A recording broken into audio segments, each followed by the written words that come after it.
அனைவருக்கும் அன்பு வணக்கம். நான் உங்கள் Karthik. Welcome to mind soldier YouTube channel. நம்ம யூடியூப் சேனல்ல மனதை பயன்படுத்தி நம்முடைய இலக்குகளை துல்லியமாகவும் விரைவாகவும் எப்படி அடைவதுன்னு பார்த்துட்டு இருக்கோம். அந்த வகையில இன்னைக்கு நம்ம பார்க்க போறது, நீங்கள் நினைக்கும் நபர் இந்த நொடியே உங்களை அன்பாய் நினைத்து உருக மிகவும் எளிமையான வழி. இந்த வீடியோக்குள்ள போறதுக்கு முன்னாடி நம்ம சேனலை இப்பதான் நீங்க ஃபர்ஸ்ட் டைம் பாக்குறீங்கன்னா மறக்காம சப்ஸ்கிரைப் பண்ணிக்கோங்க. பக்கத்துல இருக்க பெல் ஐகானையும் பிரஸ் பண்ணிக்கோங்க. அப்பதான் அப்லோட் பண்ற எல்லா பயனுள்ள தகவல்களும் உடனடியா உங்களுக்கு நோட்டிபிகேஷன்ல வரும். இப்ப நம்ம பார்க்க போறது முழுமையான ஒரு லா ஆஃப் அட்ராக்ஷன் மெத்தட். எந்த ஒரு மந்திரங்களோ பூஜைகளோ இதுல கிடையாது. சோ எல்லாருமே இதை தாராளமாக ஃபாலோ பண்ணலாம். எந்தெந்த உறவுகளுக்காக இதை நீங்க பயன்படுத்தலாம்னு பார்த்தீங்கன்னா, கணவன் மனைவி, காதலர்கள், நெருங்கிய நண்பர்கள், உறவினர்கள்னு உங்களுக்கு நெருக்கமாக இருக்கக்கூடிய அத்தனை உறவுகளுக்கும் இதை நீங்க பயன்படுத்தலாம். காதலர்கள்னு வரும்பொழுது லவ் பிரேக்கப்ல இருக்கிறவங்க மற்றும் ஒன் சைட் லவ்ல இருக்கிறவங்களும் இதை பயன்படுத்தலாம். அறிமுகம் இல்லாத நபர்களுக்கு இதை நீங்க பயன்படுத்த முடியாது.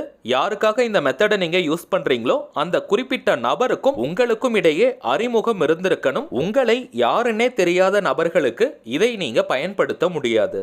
எப்பவுமே எந்த ஒரு டெக்னிக் ரொம்பவுமே பவர்ஃபுல்லா இருக்கோ அதை தவறான விஷயங்களுக்காக நாம் பயன்படுத்தும் பொழுது நெகட்டிவான ரிசல்ட்டும் உடனடியாக கிடைக்கும். சோ நம்ம சேனலுடைய சப்ஸ்கிரைபர்ஸ் மற்றும் வியூவர்ஸ் நல்ல விஷயங்களுக்காக மட்டுமே இதை நீங்க பயன்படுத்துங்க. லவ் பிரேக்கப்ல இருக்கிறவங்க மற்றும் பிரிந்து வாழும் உறவுகளுக்காக இதை நீங்க பயன்படுத்தும் பொழுது மேக்ஸிமம் 3 டேஸ்க்குள்ள உங்களுக்கு ரிசல்ட் கிடைச்சிரும். ஆல்ரெடி ஸ்மூத்தா போயிட்டு இருக்கிற ரிலேஷன்ஷிப்பை ஸ்ட்ரென்தன் பண்ணணும்னு நினைக்கிறவங்களுக்கு இமீடியட்டா உங்களுக்கு ரிசல்ட் கிடைக்கும். எப்படி இந்த மெத்தட் ரிசல்ட் கொடுக்கும்னு பார்த்தீங்கன்னா, யாருக்காக இந்த டெக்னிக் நீங்க யூஸ் பண்றீங்களோ அந்த குறிப்பிட்ட நபருக்கு உங்களை பற்றிய பாசிட்டிவான அன்பான எண்ணங்கள் ஆழமாக தோன்ற ஆரம்பிக்கும். உங்களை பற்றிய நினைவுகள் அவங்களுடைய மனசுல ஆழமாக ஓடிக்கிட்டே இருக்கும். சோ அவங்க உங்களை ஏதோ ஒரு வழியில கான்டாக்ட் பண்ணுவாங்க.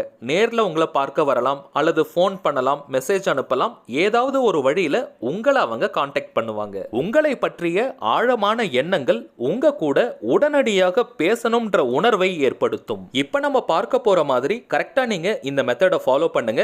பெர்ஃபெக்ட்டா உங்களுக்கு ரிசல்ட் கிடைக்கும். இமீடியட்டா ரிசல்ட் கொடுக்கிற அளவிற்கு ரொம்பவுமே பவர்ஃபுல்லான ஸ்விட்ச் வேர்டை நம்ம யூஸ் பண்ணியிருக்கோம். ஸ்விட்ச் வேர்ட் அப்படின்றது இங்கிலீஷ்ல இருக்கக்கூடிய மந்திர சொற்கள். வேற எந்த லாங்குவேஜ்லயும் இதை நம்ம டிரான்ஸ்லேட் பண்ணக்கூடாது.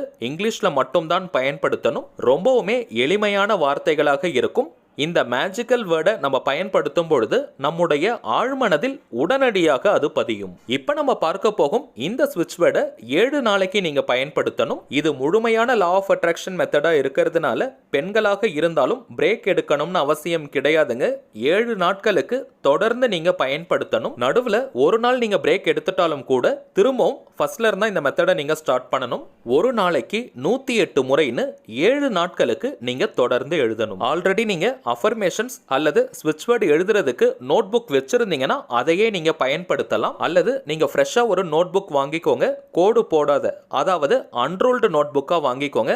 அதுதான் உங்களுக்கு நல்ல ஃப்ரெஷ்னஸ் கொடுக்கும். பேப்பர்ல எழுதணும்னு நினைக்கிறவங்களும் தாராளமாக நீங்க எழுதலாம். A4 ஷீட் மாதிரியான பேப்பர்ல எழுதுங்க. கோடு போடாத அன்ரோல்டு பேப்பர்ல நீங்க எழுதுங்க. அது நல்ல எனர்ஜியை உங்களுக்கு கொடுக்கும். ரொம்பவுமே பழைய நோட் புக் அல்லது கசங்கி போன கிழிந்து போன பேப்பர்களை எல்லாம் நீங்க பயன்படுத்தாதீங்க. நீங்க எழுதும் அந்த நோட் புக் அல்லது பேப்பர் ஃப்ரெஷ்ஷா இருக்கிற மாதிரி பார்த்துக்கோங்க. எழுதுறதுக்கு ப்ளூ கலர் அல்லது கிரீன் கலர் பெண்ணை நீங்க பயன்படுத்துங்க. ரெட் அண்ட் பிளாக்ல நீங்க எழுதக்கூடாது. ஸோ ப்ளூ கலர் அல்லது கிரீன் கலர் ரெண்டுத்துல ஏதாவது ஒரு பெண்ணை நீங்க யூஸ் பண்ணிக்கலாம். பென்ல தான் நீங்க எழுதணும்னு கிடையாதுங்க. பென்சில், மார்க்கர், ஸ்கெட்ச், ஹைலைட்டர்னு எதுல வேணாலும் எழுதலாம். ஆனால் எழுதும் நிறம் பார்த்தீங்கன்னா கிரீன் அல்லது ப்ளூவாகத்தான் இருக்கணும். எந்த கிழமை வேணாலும் எழுதுறதுக்கு நீங்க ஸ்டார்ட் பண்ணலாம். அதே போல டைமிங்ஸ் பார்த்தாலும் எந்த நேரத்தில் நீங்க ரொம்ப ரிலாக்ஸ்டா இருப்பீங்களோ அந்த நேரமா பார்த்து நீங்க எழுதுங்க. 108 முறை நீங்க கண்டினியூஸா எழுதி முடிக்கணும். காலையில ஒரு 10 முறை, மதியம் ஒரு 50 முறைன்னு பிரிச்சு எழுதக்கூடாது. எழுதுறதுக்கு நீங்க ஸ்டார்ட் பண்ணிட்டீங்கன்னா 108 முறை எழுதி முடிச்சதுக்கு பிறகுதான் நீங்க அடுத்த வேலையை பார்க்கணும். ஒரே நாள்ல நமக்கு ரிசல்ட் கிடைக்க போகுது.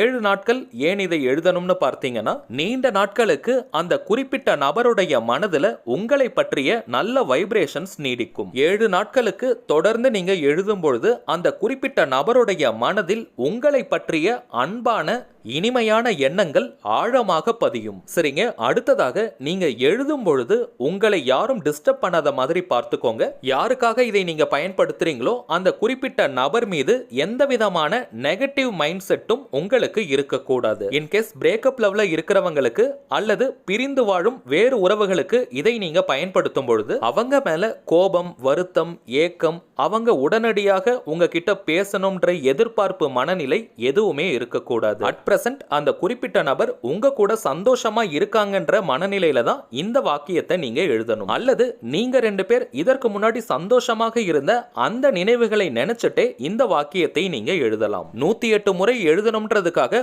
ரொம்ப வேகமா மிஷன் மாதிரி நீங்க எழுதக்கூடாது. ஒவ்வொரு முறை நீங்க எழுதும் பொழுதும் நிறுத்தி நிதானமா நீங்க எழுதுங்க.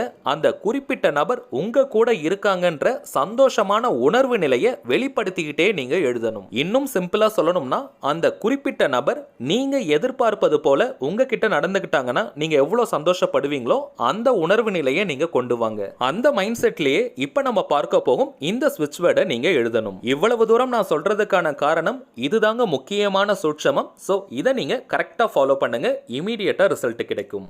சரி வாங்க அந்த ஸ்விட்ச் வேர்டு என்னன்றதை பார்க்கலாம். நம்ம டிஸ்பிளேல கூட தெரியுது பாருங்க. Name, deep love, ever, show on, now. Name, deep love, ever, show on, now. இந்த வாக்கியத்தில் நேம் இருக்கக்கூடிய இடத்திற்கு பதிலாக நீங்கள் விரும்பும் அந்த குறிப்பிட்ட நபருடைய பெயரை எழுதணும். நேம் எழுதுறதுல நிறைய பேருக்கு குழப்பங்கள் இருக்கு.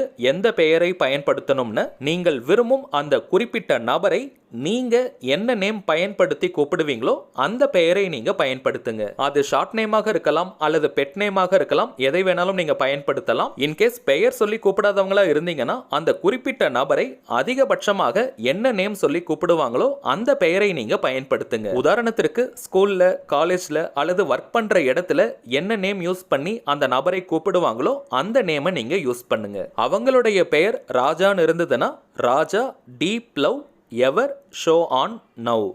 அவங்க பெயர் ராணின்னு இருந்ததுன்னா Rani, deep love, ever, show on, now. அவ்வளவுதாங்க. ரொம்பவுமே எளிமையான வாக்கியம். உங்களுக்கு டிஸ்பிளேல கிளியரா தெரியணும்ன்றதுக்காக நான் 2 லைனா ஸ்பிளிட் பண்ணி எழுதியிருக்கேன். நீங்க ஒரே லைன்ல இதை எழுதணும். ஒரே வரியில இந்த வாக்கியத்தை நீங்க எழுதணும். 2 வரியா அதை நீங்க ஸ்பிளிட் பண்ணி எழுதக்கூடாது. உங்களுக்கு தெரியணும்ன்றதுக்காக தான் நான் இங்க 2 லைன்ல எழுதியிருக்கேன். கரண்டா நீங்க எத்தனை லா ஆஃப் அட்ராக்ஷன் மெத்தட் அல்லது தாந்திரிக முறைகள் பயன்படுத்திட்டு இருந்தாலும் இப்ப நம்ம பார்த்த இந்த மெத்தடையும் நீங்க யூஸ் பண்ணலாம். அடுத்த முக்கியமான சூட்சமம், யாருக்காக இந்த மெத்தடை நீங்க யூஸ் பண்றீங்களோ அந்த குறிப்பிட்ட நபருக்கு எப்பவுமே இப்படி ஒரு மெத்தடை நீங்க யூஸ் பண்ணது தெரியக்கூடாது. எந்த ஒரு ரிசல்ட்டையும் நீங்க எதிர்பார்த்து இந்த மெத்தடை யூஸ் பண்ணாதீங்க. நீங்க ரொம்ப கேஷுவலா ஜாலியா இந்த மெத்தடை பயன்படுத்துங்க, இமீடியட்டா ரிசல்ட் கிடைக்கும். 7 நாட்கள் நீங்க எழுதி முடிச்சதுக்கு பிறகு அந்த பேப்பர் அல்லது நோட் புக்கை நீங்களே வச்சுக்கலாம்.